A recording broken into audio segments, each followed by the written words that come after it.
Hola, ¿qué tal amigos? Este es nuestro programa del canal de General Pólvora XRS y nosotros ya no estamos en la idea de hacer millones de programas, ¿no?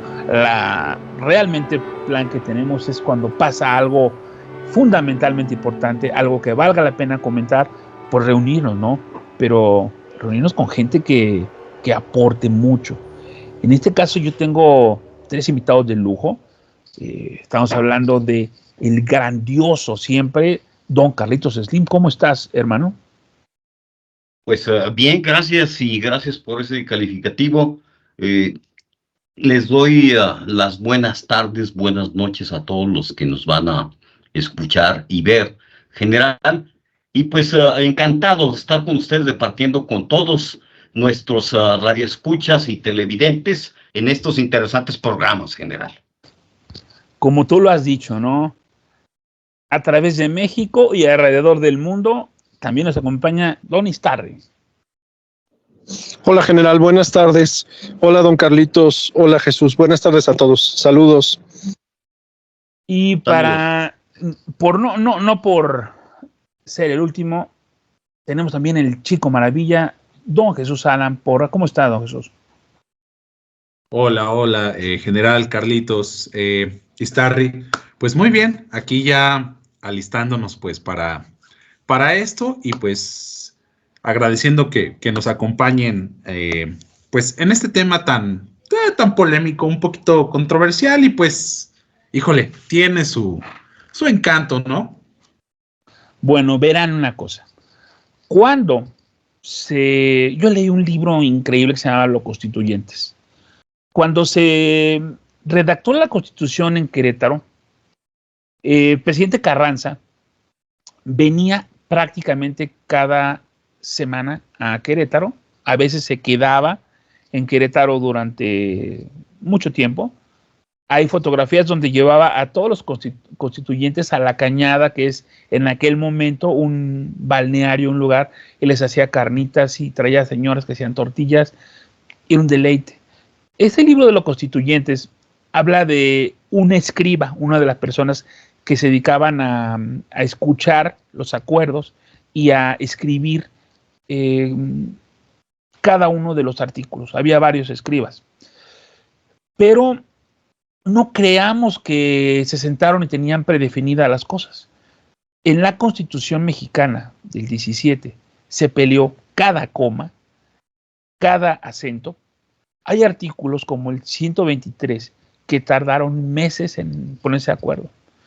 El artículo tercero, que es de la educación, ya se tenía en orden de importancia, pero llegar a consolidar los criterios y establecer los puntos fue peleas enormes. Pero estos constitucionalistas eran personas, algunas gentes de rancho, otras gentes científicos, algunas eran personas de un gran conocimiento. Todos aportaron algo. Y siempre se ha pensado que si nuestra Carta Magna se cumpliera cabalmente, nada malo nos podría pasar a nosotros. Ahí está consagrado el derecho a la educación obligatoria hasta nivel básico superior. Está garantizado también el derecho a la educación, el derecho a la seguridad, el establecimiento de las normas que nos rigen para equilibrar los poderes de la Unión. Obviamente que en aquel entonces no se conocía, por ejemplo, la Internet o los medios electrónicos. Entonces, a lo mejor se establecían normativas para noticias impresas.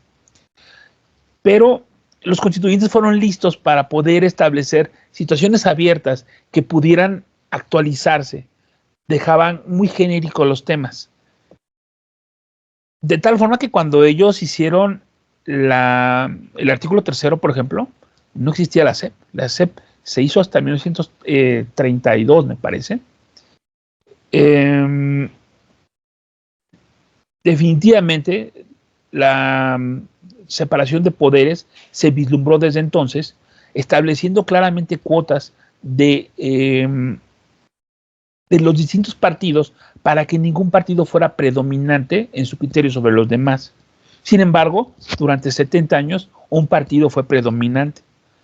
No sabemos si para bien o para mal, pero bueno, los que tienen casa, los que tienen trabajo, los que tienen una vida donde han tenido una paz social, podrán entender que durante 70 años se hicieron las cosas de una forma socialmente aceptable. Después hubo un momento donde Acción Nacional estuvo en el poder en 2 o 3 ocasiones y fue de avanzada su gobierno.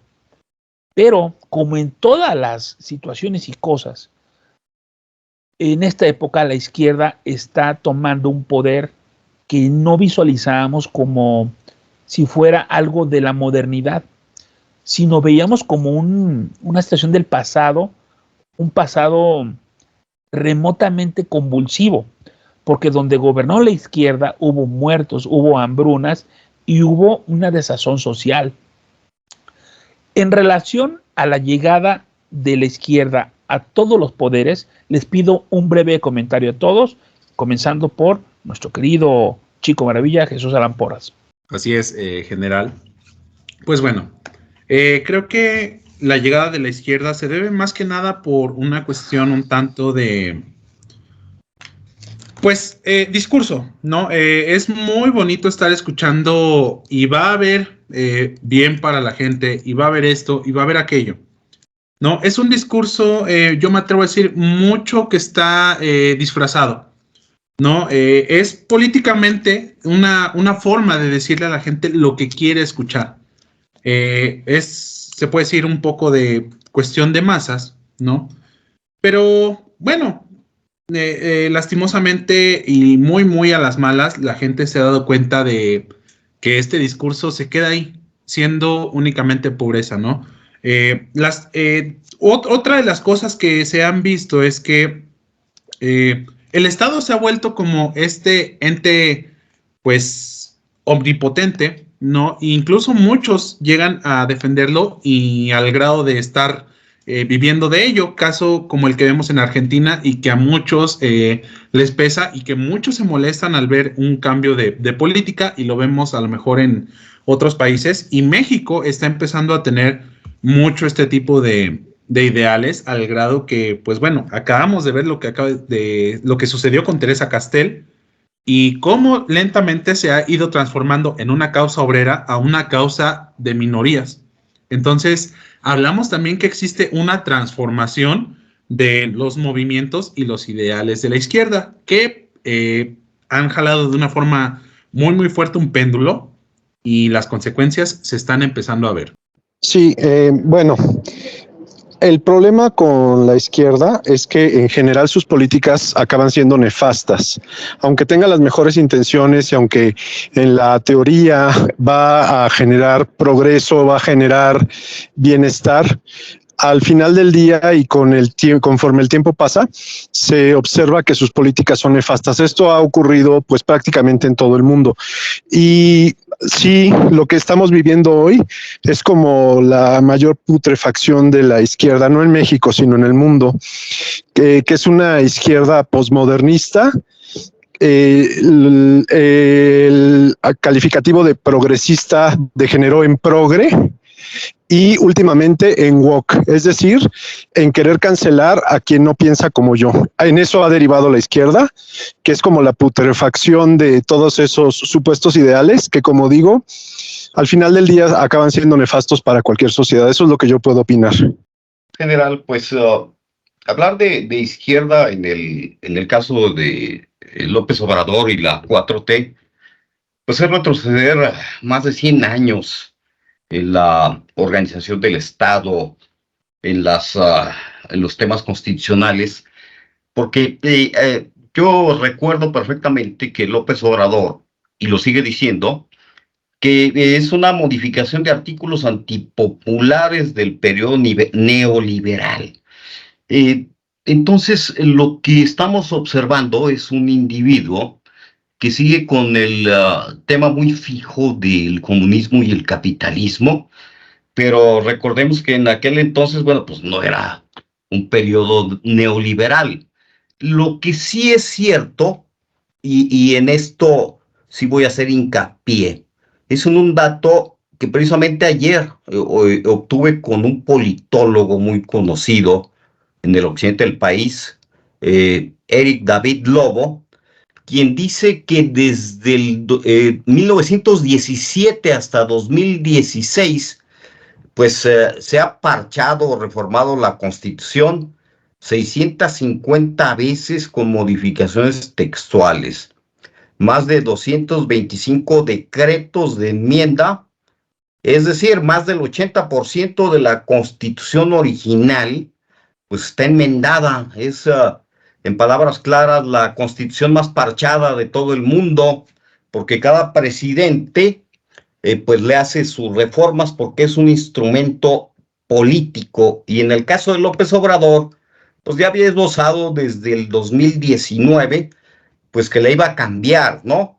Pero jamás dijo que iba a copiar casi al calce la Constitución cubana, la Constitución venezolana, donde se eliminan los órganos autónomos, y donde se pretende, entre otras cosas, atentar contra la libertad individual, la libertad religiosa y muchos otros temas que están ahí muy guardaditos en estos apartados. ¿Y por qué lo hace, general? Pues para tener la narrativa después de que salga de la presidencia. ¿Por qué lo hace ahora? Si debió de hacerlo al principio. Esa es mi reflexión.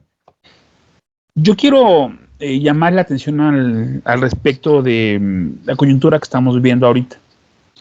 Regularmente los presidentes en el pasado hacían esta clase de ajustes a órganos de gobierno, a instituciones, en los primeros años de su mandato, porque así podían gobernar de una forma eficiente, de acuerdo a sus normativas, ¿no? Pero a mí me parece realmente inédito, de vacilada y transeccional, el que una persona en su último año de gobierno esté mandando una cantidad de iniciativas que hablan desde lo absurdo hasta lo lógico, hasta las ocurrencias. En el orden que planteamos, ¿qué les parece a ustedes esta situación inédita de que un presidente saliente quiera dejar al país de cabeza? Empezamos por Jesús, seguimos por Istarri y cierra Carlitos. Pues es algo general que creo que no se había visto desde hace mucho tiempo, si no es que en realidad nunca. Pero creo que serían medidas un tanto desesperadas, y viéndolo de cierta forma, que realmente buscan ganar adeptos mediante el endulzamiento del oído, ¿no? Yo me quedo mucho con esta cuestión del discurso, porque la verdad es un mecanismo muy, muy poderoso, y pues creo que estamos viendo un momento, pues sí, de decadencia a nivel gubernamental, y que se ha visto en esta necesidad de buscar adeptos, de buscar simpatizantes. ¿Y cómo lo está haciendo? Mediante la forma legal. Eso sí, pintándolo bonito, aunque la gente no lo entienda. General, yo pienso que lo que estamos viendo es una inmensa cortina de humo que este individuo, el ocupa del Palacio Nacional, ha soltado al aire como una forma de tratar de hacer un control de daños por toda la información que está saliendo en estos días sobre su vinculación con el crimen organizado, pero ahora sí con datos verídicos, con datos verificables. Quienes han dicho, no, es que lo que se está diciendo en un juicio en Estados Unidos no está aprobado, no es cierto, sí está aprobado, y sí hay gente que dice que recibió el presidente dinero de parte del narcotráfico.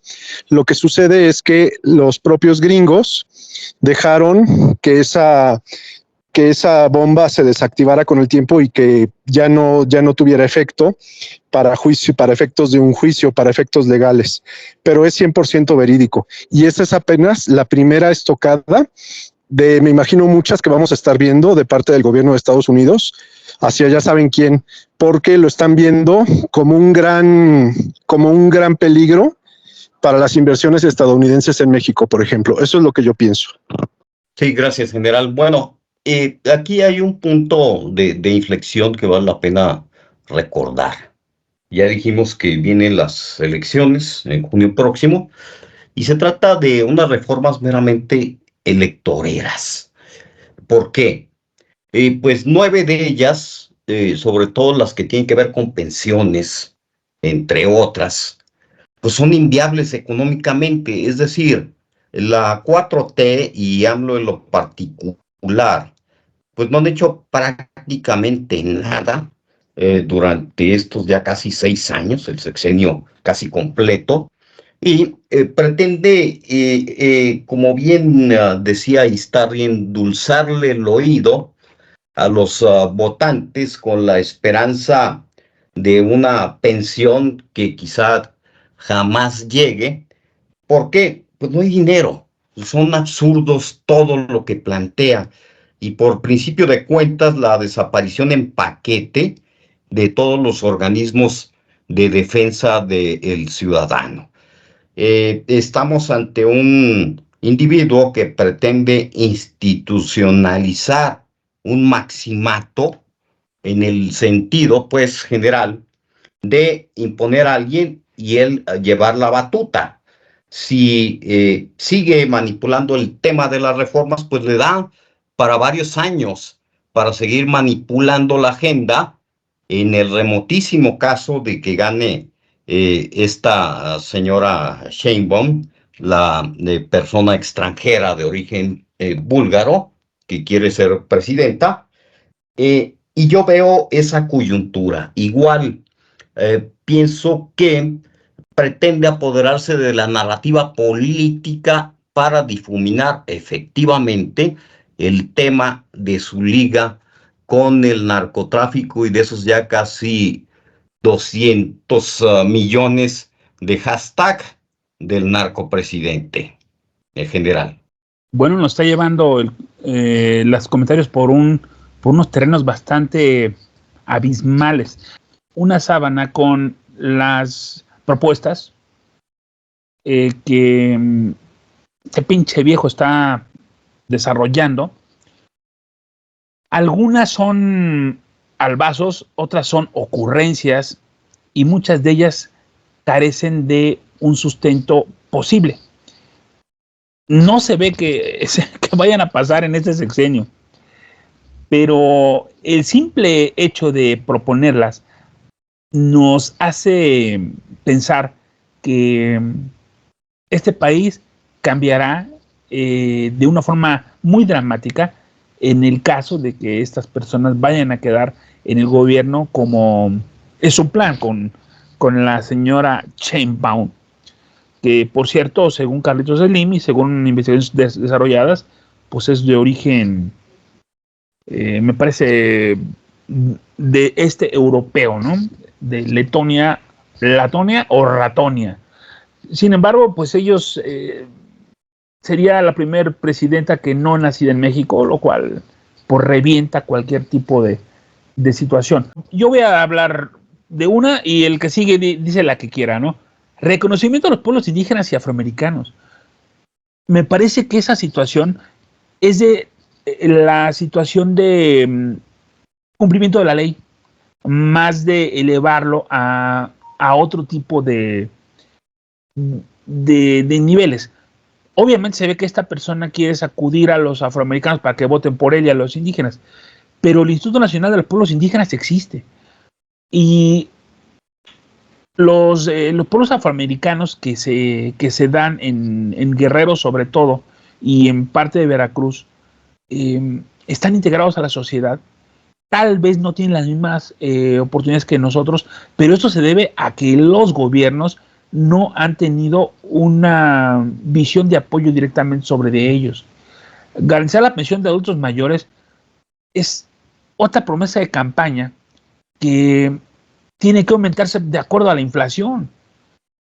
La atención a personas con discapacidad. Bueno, yo tengo un familiar que tiene más de 40 años, no recibe un solo quinto. ¿Por qué? Porque solamente le dan apoyo a los discapacitados que son niños. Entonces hay una opacidad y hay un juego de palabras. Le pido por favor a Jesús que hable de algunas 2 o 3. Bueno, creo que él es estudiante, la 3 le pudiera parecer redundante. Así es, general. No, como tercer propuesta existe el otorgamiento de becas a estudiantes de bajos recursos en todos los niveles escolares. Esto resulta un poco, no sé, un poco complejo. De principio porque obviamente sería un cargo más hacia el bolsillo del mexicano, es decir, vía impuestos, porque obviamente es un dinero que te van a prometer, pero nunca te van a decir que sale del contribuyente. Y resulta muy complejo en un país en donde toda su población económicamente activa, más de la mitad de ellos se encuentran en la parte o en el sector informal, es decir, no pagan impuestos. Entonces es un cargo muy fuerte y lo único que va a terminar por generar es el aumento, ¿no?, de este tipo de ingresos gubernamentales, los impuestos. Y también ahí yo les puedo decir que es un poco raro porque no a todos nos dan beca. Y se los digo como un estudiante que ha buscado beca, que no lleva mal promedio, voy en tiempo y forma, nivel licenciatura, nos dicen vamos a tener becas todos, pero híjole, a la mera hora nos dicen que siempre no. Entonces, imagínense, por lo menos de cada 4, 2 sí reciben y los otros 2 no. Ahora, con esto, quién sabe cómo pueden estar las cosas. Vamos, general, con la segunda, que sería lo de la garantía de la atención médica integral y gratuita a la población. Pues bueno, eso constitucionalmente ya está, ¿no? Me atrevo a decir que incluso es uno de los derechos humanos, el derecho a la salud, pero bueno, no sé en verdad qué es lo que busquen aquí como médica integral y gratuita a la población, porque de la misma forma, nada es hay que ser muy realistas en este aspecto, y es que en esta vida nada es gratis. Alguien más lo está pagando, y en este caso, pues es el contribuyente, ¿no? La persona a pie, el trabajador con sus aportaciones al seguro social. Médica integral, no sé si se refiere a que realmente va a existir medicamento, que va a existir tratamientos. Ya lo hemos visto, ni con la farmaciototota están empezando a ver, y si se están gastando de una forma muy descomunal y muy agresiva el dinero, o sea, ya van miles de millones de pesos, si no es que, digo, esto tal vez exagerando, pero serían los millones de pesos en únicamente surtir menos de 100 recetas desde la apertura de la farmaciototota. Entonces, no va a ser ni tan integral y ni tan gratuita, porque ese dinero se está cargando al bolsillo del mexicano. Yo solo quiero comentar dos de las propuestas alocadas de este individuo. Seguramente los demás también van a comentar estas mismas, pero yo quisiera hablar de la desaparición nada menos que de los organismos autónomos. Eso es tal cual un golpe, o pudiéramos decir una estocada en el corazón de la democracia mexicana. Es algo completamente absurdo, completamente ilógico, completamente irreal.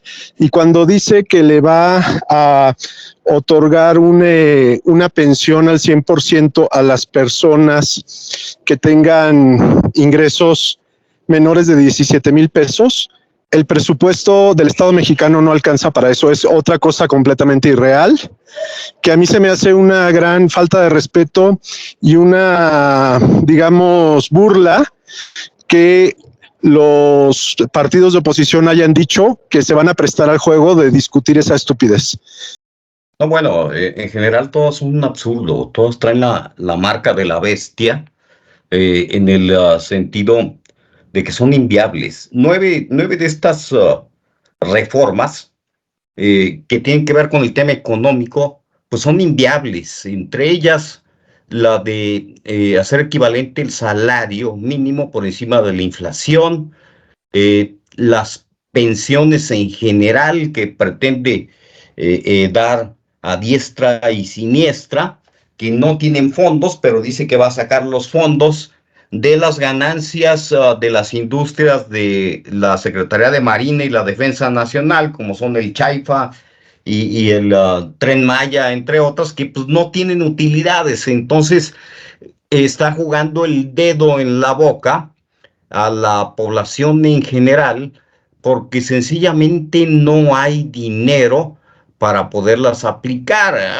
Y precisamente en uno de ellos, pues es una burla. Dice que van a dar todo el dinero de el instituto o la oficina para devolverle al pueblo lo robado, pues cuando no sabe si tiene capital o no tiene, porque recordemos que lo que cae ahí se lo roban y ya ha habido casos en ese sentido.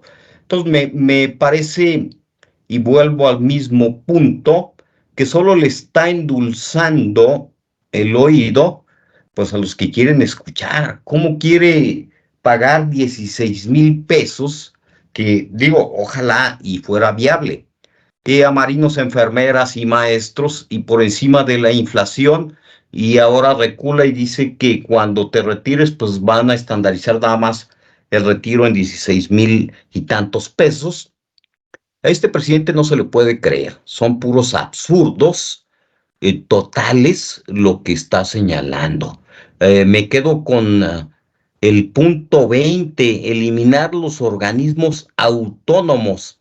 Estamos hablando que el ciudadano se quedaría sin ningún tipo de defensa, porque entonces todos los órganos, según las reformas que propone, pasarían a poder del Estado o serían transferidas sus funciones. Es decir, ¿cómo te vas a defender del Estado si el organismo es parte del mismo Estado? Por eso son autónomos. Partiendo de ese principio, pues la mayoría de estas propuestas sencillamente son absurdas, como elegir también a los jueces, magistrados y ministros por voto popular. Entonces vamos a regresarnos a la época de las cavernas, donde se haga justicia a garrotazos o se les aplique la guillotina a los que se les ocurra a la 4T que sean culpables. Es lo que te puedo comentar de algunas de ellas, general. Precisamente quería comentar contigo uno de los puntos que viene aquí. Me dio mucha risa porque está garantizando el apoyo absoluto al campo y a los campesinos, ¿no? No, bueno. Brindar seguro a campesinos que cultivan tierras, mantener programas de apoyo directo a la producción, cuando los programas que hemos hecho, don Carlitos, nos indican que hizo todo lo contrario durante su sexenio. No, sí, eliminó el 40% del presupuesto del campo, quitó 17 y luego llegó a 24 programas del campo eliminados.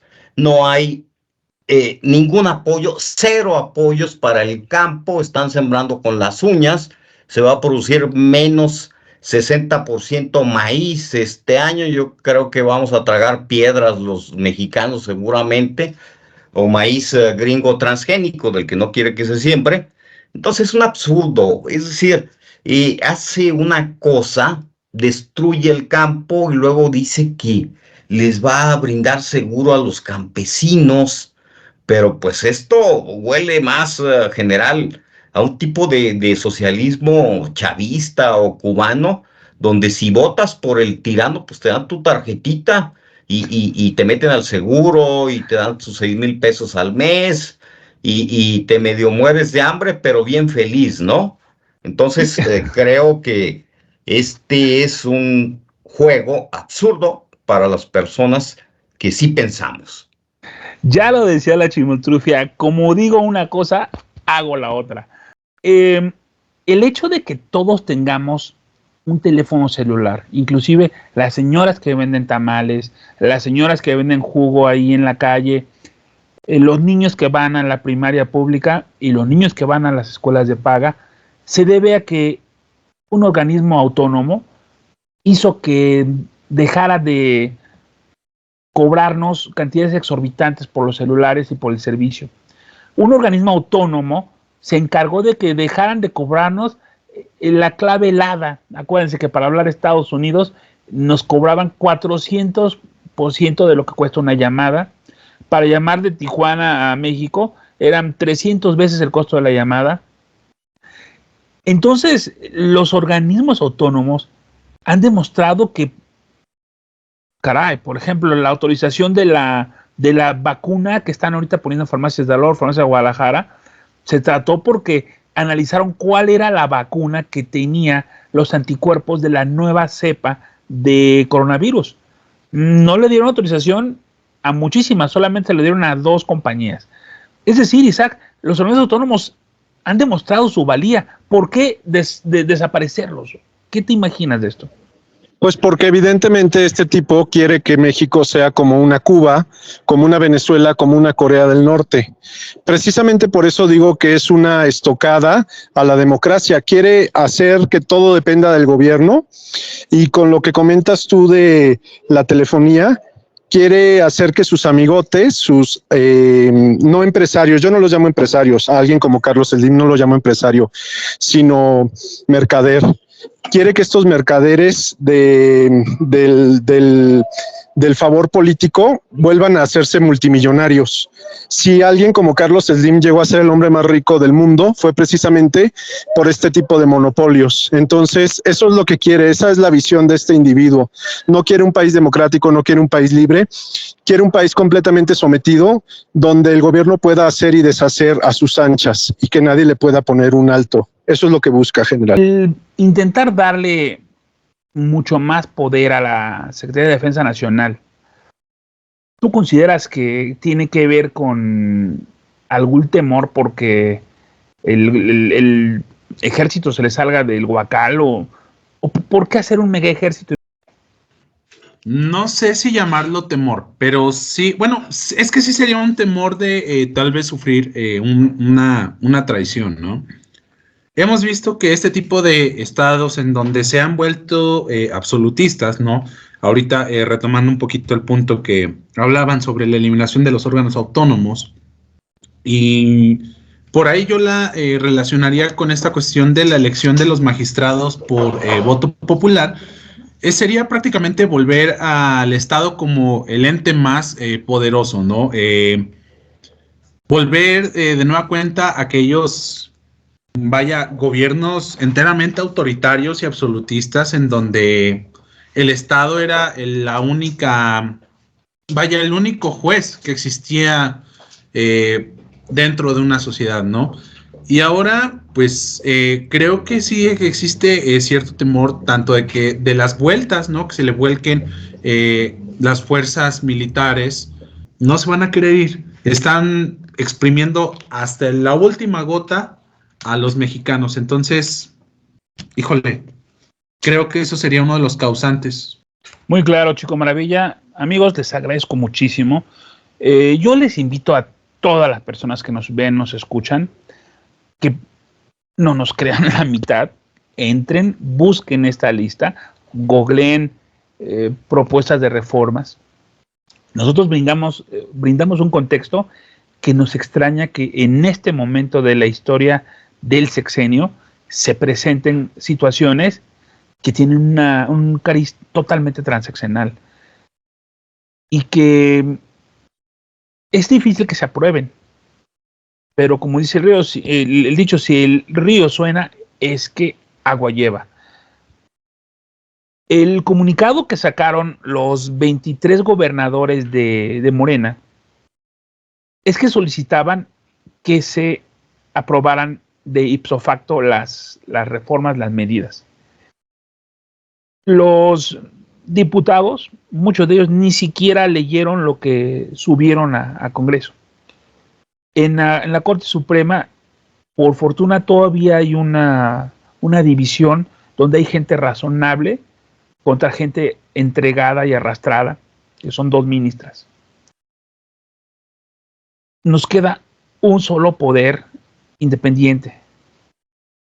Si 3/4 de parte de los gobernadores deciden que sus congresos aprueben estas modificaciones, el país va a estar de cabeza. Y para que suceda esto, solo hace falta que las siguientes elecciones ganen con carro completo. La sociedad mexicana sí se encuentra en riesgo. No vamos a decir por quién sí, por quién no votar, porque pues eso queda muy implícito. Pero una de las acciones que tenemos que tener en cuenta para el próximo proceso electoral en México es también Congreso. Ojo ahí, porque también se elige y juegan también un peso muy, muy importante. De nueva cuenta, agradeciéndoles, agradeciendo a Iztarry, a don Carlitos, al general, que nos hayan permitido, o me hayan permitido, perdón, acompañar en esta emisión. Y pues, bueno, un saludo a todos aquellos que nos están viendo. Mamá, estoy en la televisión o en YouTube. Amigos, buenas noches. Muchas gracias por haber estado con nosotros en esta ocasión. Y es un tema sumamente delicado que nos convoca, para el que nos mandó llamar el general. Es un asunto que nos llama a todos a la reflexión y a pensar a quién le vamos a dar nuestro voto en las próximas elecciones. A una persona que está completamente desequilibrada y que quiere eternizarse en el poder, o permitir que México siga siendo una democracia. Esa es la disyuntiva que tenemos. Saludos a todos y muchas gracias. Buenas noches. General, pues yo hago un llamado a los legisladores, a los gobernadores, para que no sea aprobado este mamotreto de reformas constitucionales.